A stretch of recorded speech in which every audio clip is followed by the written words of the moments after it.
Hi, meet you again in this session. This is session 12. And we were talking about relationship in the last session. Did you practice paying attention to the peace factor more than focusing on the right and wrong? Did you practice this? Just know that if you are improving in that, you are actually reducing pain from relationship in future. 100%. You will be reducing. And also it shows that you are growing up in relationship. So learn to practice. And if let's say you can't, you're falling again into right and wrong more and in the process losing your love, losing your peace, and you're selling your soul for the sake of being right. If you're doing that, know that you are the problem. Okay? As a friend, I'm telling you. And today I want to give you the wisdom on how you can take care of this relationship. And in relationship, when you look at the relationship chemistry, you can have 5 different levels of chemistry in any relationship. Let me go from the worst to the best. The worst is revenge. If you are in a revenge chemistry, it is equivalent to being in hell. And if you are in a revenge chemistry with everyone around you, it means you are literally in hell. Yes, the condition of your chemistry can decide the quality of your life. Now, revenge means what it does is, if you are experiencing revenge in that chemistry, it's like eye for an eye, tooth for a tooth, and both will lose their eyes and tooth, and it's okay.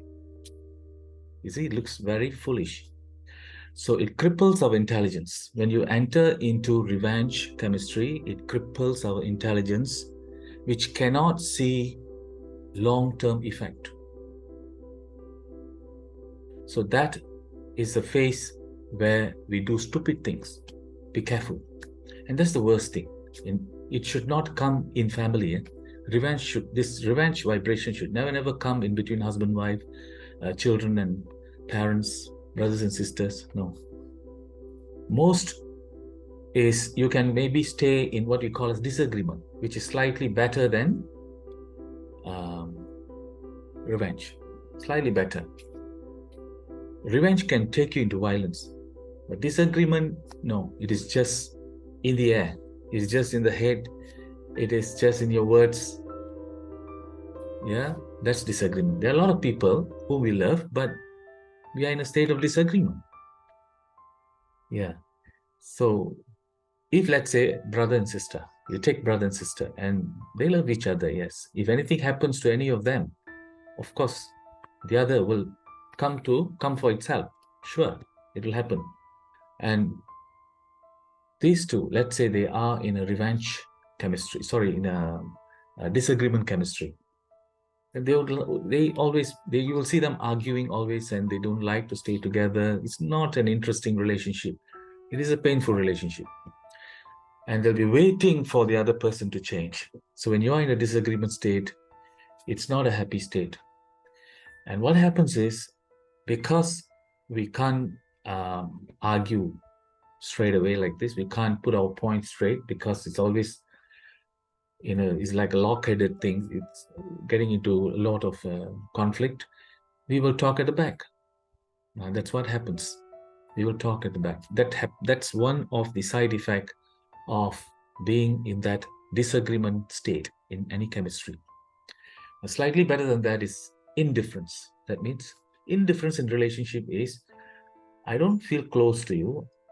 I don't hate you also. I don't love you also. It is like, it's neutral. So a lot of them practice this with others. Even with neighbors nowadays, it's like indifference.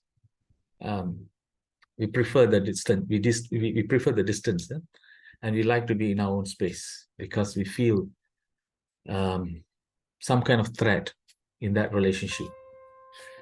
So indifference. In terms of vibration, when you are in disagreement, you will prefer to move into indifference for a while. It's like, okay, let's take a break for a while, because it's too torturing. So that's how they like to move up to indifference. And that's the reason why divorce happens, because they want to have the indifference.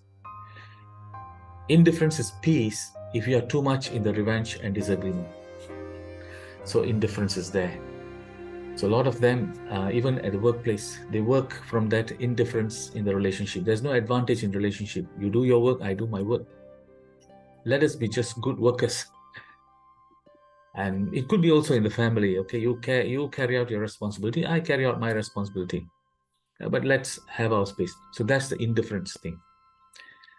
And what is better than that is duty bound. The relationship could be duty bound. That means you are doing your duty. The wife could be cooking and serving the family, but have to serve. It's my duty. So you see, that's not the best. Anything can happen here. If let's say there is a kind of disappointment that happened in that wife, she will say, okay, today I'm not cooking. So it can just drop down to indifference, to disagreement, or even revenge. So duty bound. So a lot of them have got duty bound relationship. They are good people who wants to just keep to their responsibility. Good people, but still in the domain of the ego. From revenge till duty bound, it's in the domain of the ego. Anytime the relationship can be shaken, anytime it can give you pain. The safest place is oneness, which is the highest in the hierarchy of this relationship chemistry. Highest. Oneness. Now, if you want to understand oneness, think of your best friend. You're so free in that relationship. That is oneness. And the other person's problem is like your problem. And you wish well for the other person so automatically. You want the other person to be happy. And if that person is happy, you are happy. That means you are in oneness. So that's the highest in all relationship. And what's recommended in relationship is only that oneness. Always stay in oneness. And how do you read this oneness? This oneness is manifested as love emotionally. It manifests itself as understanding mentally. So that is the nature of oneness. And nothing else fulfills more than being in oneness with others. Now, how do we look at the oneness? It's actually very easy. While we are all different, there is something that is same underneath. You check and see. Both of us want to be happy. Both of us don't want to be unhappy. Same, isn't it? Both like to be respected. Both want to be successful. Both wants to be respected. We can relate. And you can literally see that you are there in the other person, in his form, wanting the same thing. Now you can feel the oneness. There is a place within you where you can feel the oneness. If you can look into the eyes and just imagine yourself to be there, wanting the same thing, you can feel the oneness. Once you feel the oneness, it's beyond words. And nothing is more fulfilling than that settlement in that oneness in relationship.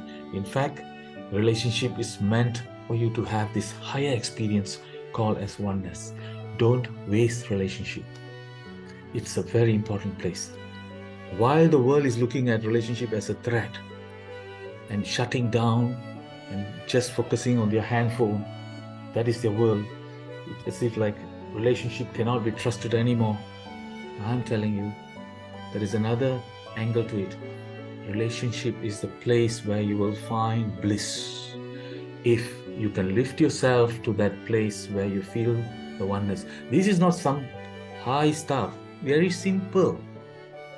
How much intelligence is required for you to know that the happiness that you're searching for is the same happiness that the other person is searching for? There is a self that is searching for happiness as much as how you're searching. How much intelligence is required to understand that and to feel that? So the empathy muscle has to be exercised to experience oneness. Empathy muscle. Try being the other person. And soon you will find that if that person is in pain, you could feel the pain and understand. And that's where compassion happens. You cannot try to be compassionate. Compassionate happens when you are able to feel the oneness. And that's where naturally it makes you help the other person. That is called as service. Service out of oneness is pure service. So when you arrive at this highest level, you will have less pain in relationship or no pain. Of course, no pain because you have enough clarity to protect the oneness.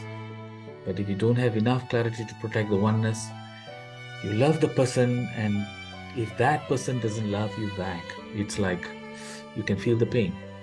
It's like you're sending your love to a wall and the wall just reflects back. You feel the wall and that wall gives you the pain.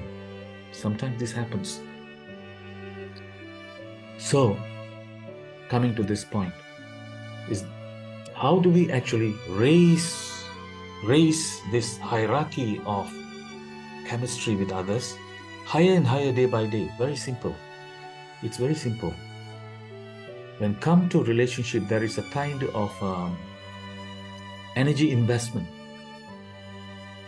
You can put savings in this relationship, or you can owe the relationship.